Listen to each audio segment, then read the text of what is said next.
నమస్తే, నేను Vamshi. Welcome to I news. Telangana రాజకీయ ముఖ చిత్రం మరో కీలక మలుపు తిరుగుతోంది. రేపు మేడ్చల్ వేదికగా కల్వకుంట్ల కవిత తన సరికొత్త రాజకీయ ప్రస్థానాన్ని ప్రారంభించబోతున్నారు. అయితే పార్టీ ఆవిర్భావ సభకు ముందే పేరు విషయంలో నెలకొన్న కన్ఫ్యూజన్ ఇప్పుడు రాష్ట్ర వ్యాప్తంగా హాట్ టాపిక్ అవుతుంది. ఓవైపు తెలంగాణ ప్రజా జాగృతి అనే పేరు ఖరారైందని ప్రచారం జరుగుతుండగా, సభా ప్రాంగణంలో వెలుస్తున్న తోరణాలు మాత్రం మరో పేరును సూచిస్తున్నాయి. అసలు ఈ పేరు వెనుక ఉన్న సీక్రెట్ ఏంటి?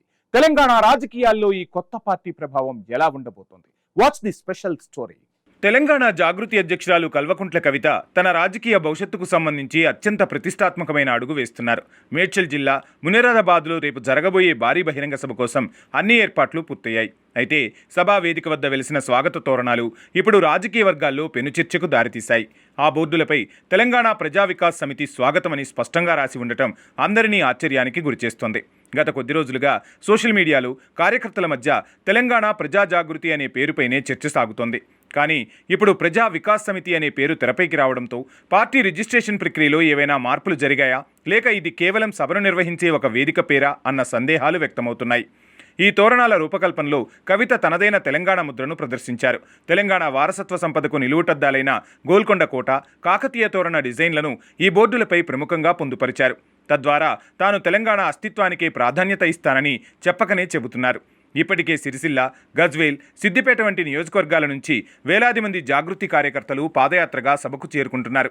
రేపటి సభలో పార్టీ జెండాను ఆవిష్కరించడంతో పాటు తన రాజకీయ ఎజెండాను కవిత ప్రకటించనున్నారు.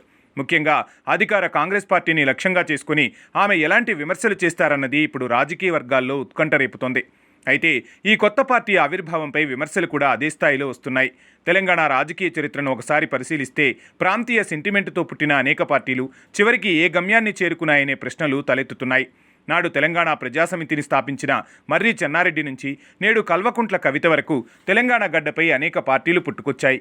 కానీ కాలక్రమేణా అందులో చాలా పార్టీలు అవకాశవాద రాజకీయాల వల్లే ఇతర జాతీయ పార్టీల్లో విలీనం కావడం లేదా కనుమరుగు కావడం జరిగిందని రాజకీయ విశ్లేషకులు గుర్తు చేస్తున్నారు.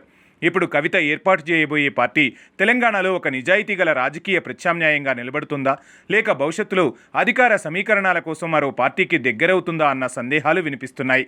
ప్రస్తుతం తెలంగాణలో ఉన్న రాజకీయ శూన్యతను భర్తీ చేస్తానని చెప్తున్న కవిత తన కొత్త పార్టీ ద్వారా ప్రజల్లోకి ఎలా వెళ్తారనేది ఆసక్తికరం. వాయిస్ టు ది వాయిస్లెస్ అనే నినాదంతో వస్తున్న ఈ పార్టీ రానున్న ఎన్నికల్లో ఎలాంటి ప్రభావం చూపుతుంది?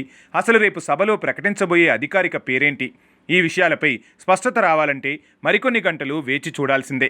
ఈ క్రమంలో మేడ్చల్ సభ వద్ద పోలీసులు భారీ భద్రతను ఏర్పాటు చేశారు.